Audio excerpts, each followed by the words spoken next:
Hello दोस्तों, नमस्कार। आपके अपने यूट्यूब चैनल एनालिसिस क्लास में स्वागत है। दोस्तों, आज की इस क्लास में सेमेस्टर 2 हिस्ट्री ऑनर्स का core paper 4 history of modern Europe यानी कि 1871 से 1945 तक पढ़ना।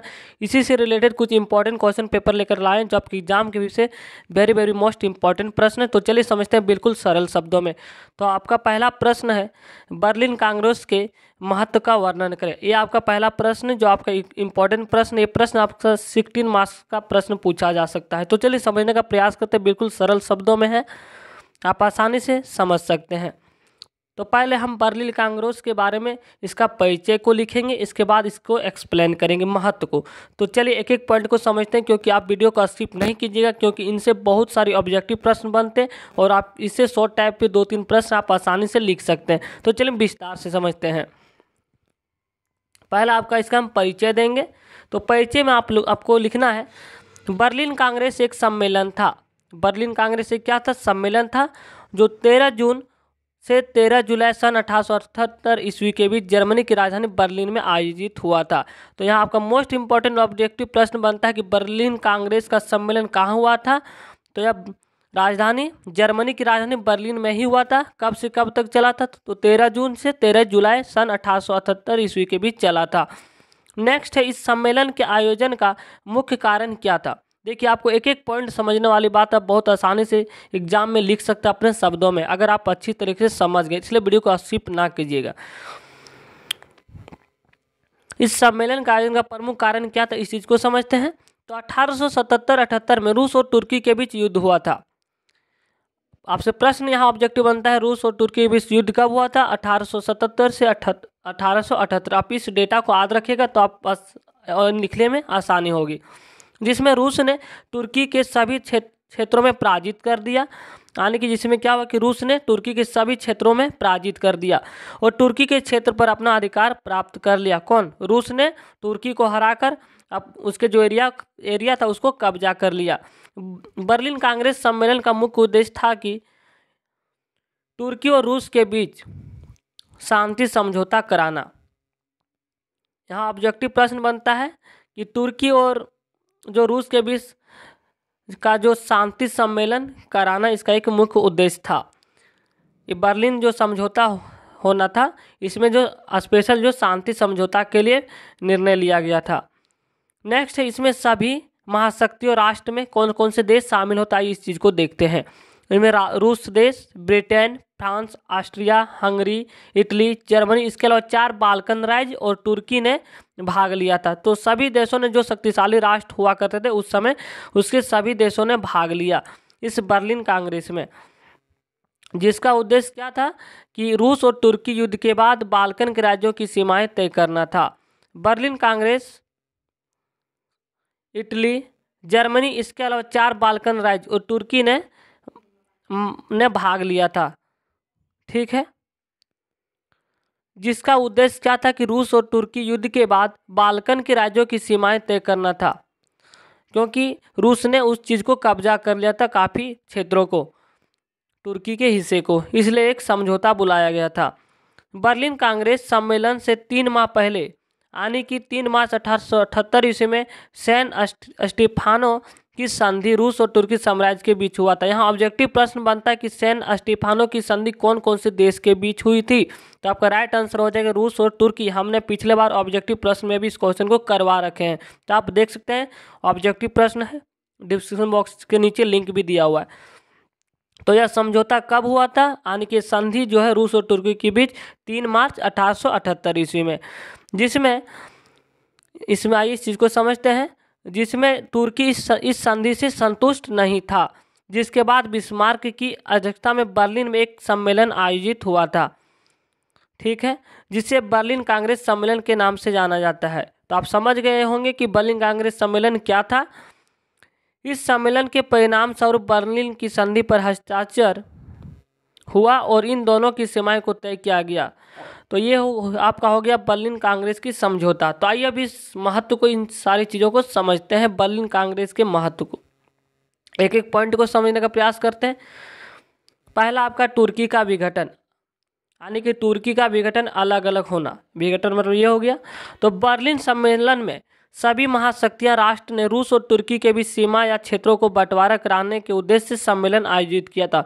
आपका पहला ऑब्जेक्टिव प्रश्न बनता है कि तुर्की और रूस के बीच जो महाशक्तियां जो राष्ट्र में भाग लिए थे या बंटवारा कराने के लिए उद्देश्य से शामिल सम्मेलन आयोजन किया गया था, लेकिन इस सम्मेलन में सभी राष्ट्रों ने अपना स्वार्थ के लिए कार्य किया, जिसमें तुर्कों प्रदेशों को आपस में बंटवारा कर लिया। रूस को बेसाबिया, ऑस्ट्रिया को बेनासिया तथा हर्जेगोविना को इंग्लैंड को साइप्रस के क्षेत्र प्राप्त हुआ। तो बहुत से इतिहासकारों ने भी इसके बारे में वर्णन किया, जिनमें से न्यू कैम्ब्रिज ऑफ हिस्ट्री के अनुसार इंग्लैंड तथा ऑस्ट्रिया के समर्थन से तुर्की को अपने यूरोपीय साम्राज्य का बहुत बड़ा भाग पुनः प्राप्त हो गया। न्यू कैम्ब्रिज ऑफ हिस्ट्री के अनुसार ये कहना था। परंतु सन 1875 ईस्वी से सन 1878 ईस्वी तक तुर्की की वास्तविक शक्ति समाप्त हो चुकी थी। इस सम्मेलन में तुर्की को यूरोप के जो क्षेत्र प्राप्त हुए थे उन क्षेत्रों में तुर्की शक्तिहीन हो गए थे। इस सम्मेलन में तुर्की को यूरोप के जो क्षेत्र प्राप्त हुए थे उन क्षेत्रों में तुर्की शक्तिहीन हो गए थे। ऐसे में यूरोपीय साम्राज्य का भाग मिलने में कोई लाभ नहीं हुआ, क्योंकि ये पहले से ही शक्तिहीन हो चुका था। इसलिए तीसरा आपका पॉइंट है यहाँ इसके महत्व को, तो बर्लिन कांग्रेस के निर्णय के परिणाम स्वरूप बाल्कन क्षेत्र में अनेक स्वतंत्र राज्यों की स्थापना हुई। साथ ही इसमें शामिल राष्ट्रों ने स्वयं उसके कुछ भागों पर अपना अधिकार प्राप्त कर लिया। तो यहाँ से पता चलता है कि जो बंटवारा हुआ, अधिकतर जो शक्तिशाली राष्ट्रों ने भाग लिया अपने स्वार्थ के लिए। इस प्रकार से तुर्की का विघटन हो गया। लेकिन आगे चल गई इस संधि से उत्पन्न समस्याओं ने सन 1912 ईस्वी और सन 1913 ईस्वी के बाल्कन युद्ध छिड़ गया। ठीक है, तो यही युद्ध 1914 में प्रथम विश्व युद्ध के रूप में बदल गया। तो आपसे प्रश्न पूछा जा सकता है कि प्रथम विश्व युद्ध कब हुआ? तो प्रथम विश्व युद्ध 1914 से 1918 तक चली। ये आपका ऑप्शन में पूछा जा सकता है। इस युद्ध के छिड़ने के कारण क्या है? तो बर्लिन कांग्रेस में जो सम्मेलन हुआ इसी के कारण 1912 से 1913 ईस्वी के बाल्कन युद्ध छिड़ गया और यही कारण से 1914 में प्रथम विश्व युद्ध का रूप ले लिया। तो चलिए दूसरा पॉइंट आपका राष्ट्रता के सिद्धांतों की अवहेलना। बर्लिन कांग्रेस की संधि में महाशक्ति राष्ट्रों द्वारा यह कहा गया था कि तुर्की के राज्य की अखंडता को ध्यान में रखकर ही नीति बनाया जाए, लेकिन यह सभी राष्ट्रों द्वारा तुर्की की प्रादेशिक अखंडता के नाम पर स्वयं तुर्की को लूटने में लग गया।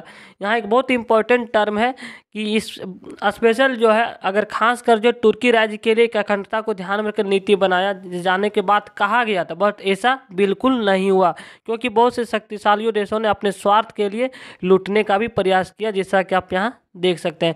लेकिन यह सभी राष्ट्रों द्वारा तुर्की के प्रादेशिक अखंडता के नाम पर, यानी कि बंटवारा के नाम पर स्वयं तुर्की को लूटने में लग गया।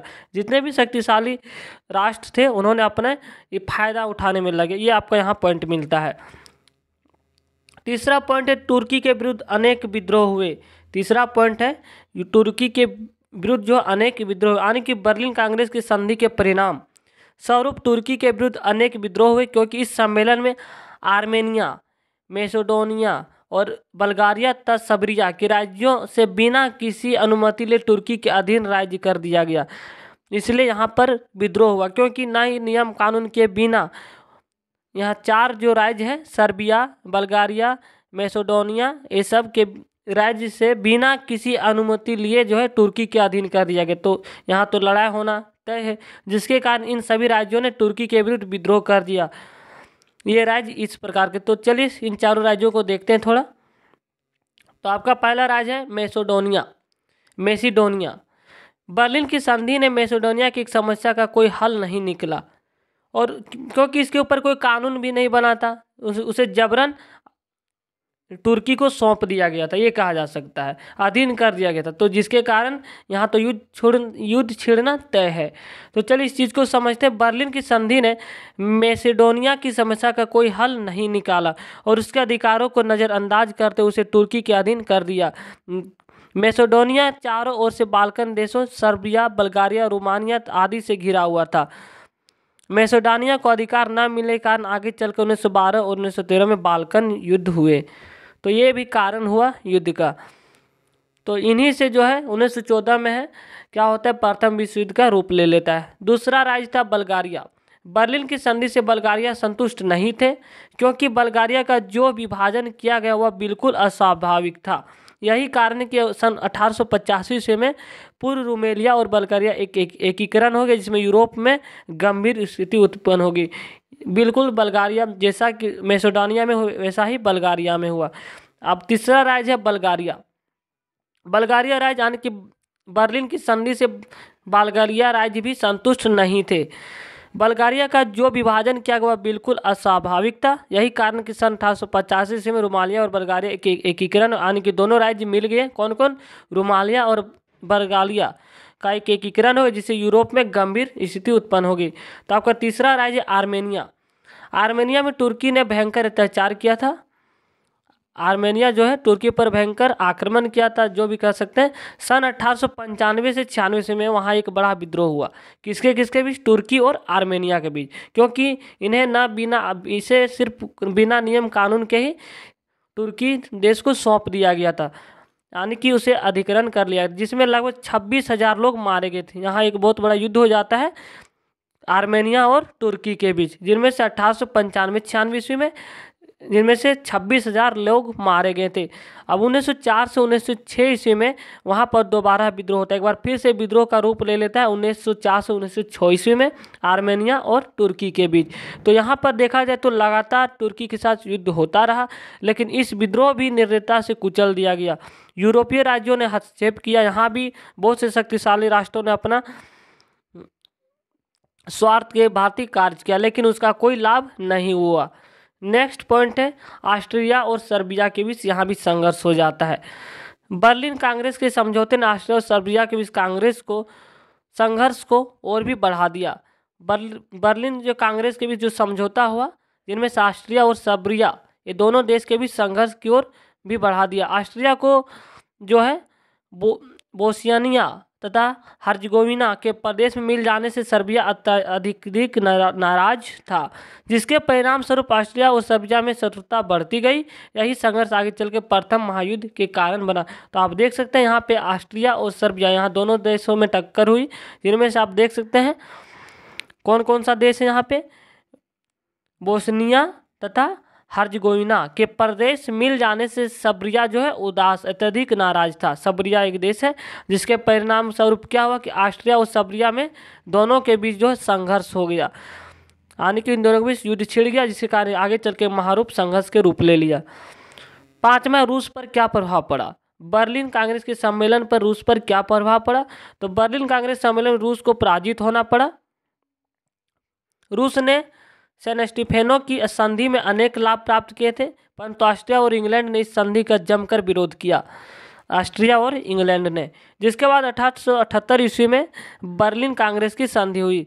तो यहाँ एक ऑब्जेक्टिव प्रश्न बनता है कि बर्लिन कांग्रेस की संधि कब हुई? तो 1878 ईस्वी में, जिसमें रूस और तुर्की के बीच सीमा निर्धारण किया था।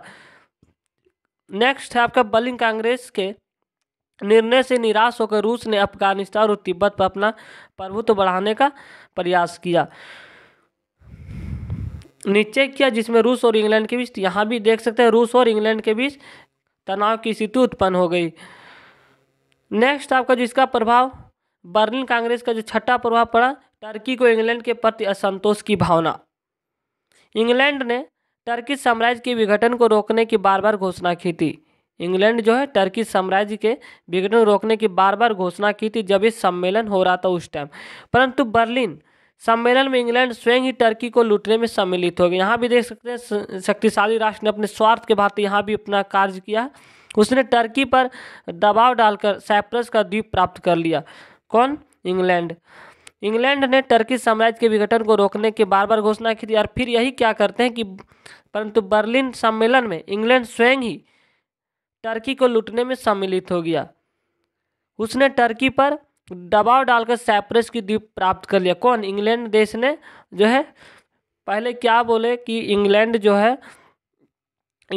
इसके साम्राज्य विघटन को रोकने की बार बार घोषणा की, यानी कि हम आपके साथ हैं, लेकिन यह बस वैसा नहीं रहा, यानी कि लूटने में लग चुका था अपने स्वार्थ के खातिर। उसने टर्की पर दबाव डालकर साइप्रस के द्वीप पर कब्जा कर लिया, जिसके परिणाम स्वरूप क्या कि टर्की इंग्लैंड से दूर होता चला। इन दोनों के बीच जो होता है भेदभाव होता चला गया, और जर्मनी के साथ अच्छे संबंध किए, अर्थात जर्मनी और टर्की के बीच घनिष्ठता बढ़ती चलेगी। तो यहाँ से आप देख सकते हैं जर्मनी और टर्की के बीच यहाँ घनिष्ठता यानी कि दोस्ती बढ़ती चलेगी। तो चलिए अब देखते हैं आपका जितने भी इंपॉर्टेंट पॉइंट थे, आपको हमने 6 पॉइंट टोटल बताए जो हर एग्जाम के हिसाब के एग्जाम के से इंपॉर्टेंट है। और चलिए इसी से रिलेटेड कुछ ऑब्जेक्टिव प्रश्न भी करवा देते जो आपके एग्जाम के से इंपॉर्टेंट है। पहला प्रश्न आपका है, सैन स्टीफानो की संधि कब हुई थी? आपने थ्योरी में भी पढ़ा होगा कि 3 मार्च 1878 ईस्वी को। नेक्स्ट है, सैन स्टीफानो की संधि किन दो साम्राज्यों के बीच हुई? तो रूसी और तुर्की के बीच में। बर्लिन कांग्रेस की संधि कब हुई? तो 13 जुलाई 1878 ईस्वी को। मुक्तिदाता जार किसे कहा जाता है? तो अलेक्जेंडर द्वितीय को कहा जाता है। ये जो आपके एग्जाम के से इंपॉर्टेंट प्रश्न बनता है। क्वेश्चन नंबर 5 है, फेमरूस में कृषि दास प्रथा का अंत किसने किया था? तो अलेक्जेंडर द्वितीय ने। क्वेश्चन नंबर 6 है, रूस में कृषक दास प्रथा का अंत कब हुआ? तो सन 1861 ईस्वी में। रूस में 1860 ईस्वी में कितने कृषक दास थे? 4 करोड़ लगभग, ये कहा जा सकता है। 8वां आपका प्रश्न है, रूस में बर्लिन की दीवार कब बनाई गई थी? 13 अगस्त 1961 ईस्वी को। बर्लिन की दीवार कब गिराई गई थी? तो 9 नवंबर 1989 ईस्वी को। 10वां आपका प्रश्न है, इंपॉर्टेंट प्रश्न है, अलेक्जेंडर द्वितीय ने न्याय में सुधार कब किया? तो 1862 ईस्वी में किया था। तो आपका ये जितने भी प्रश्न है इंपॉर्टेंट प्रश्न आप थ्योरी के बाद दोबारा रिपीट करके सुन लीजिए ताकि आपको एग्जाम में बहुत आसानी से लिख सकते हैं। तो थैंक यू गाइस, अगर आप हमारे चैनल पर नए तो चैनल को सब्सक्राइब कर लीजिएगा ताकि आने वाले वीडियो को नोटिफिकेशन आपको समय पर मिल सके। थैंक यू, धन्यवाद।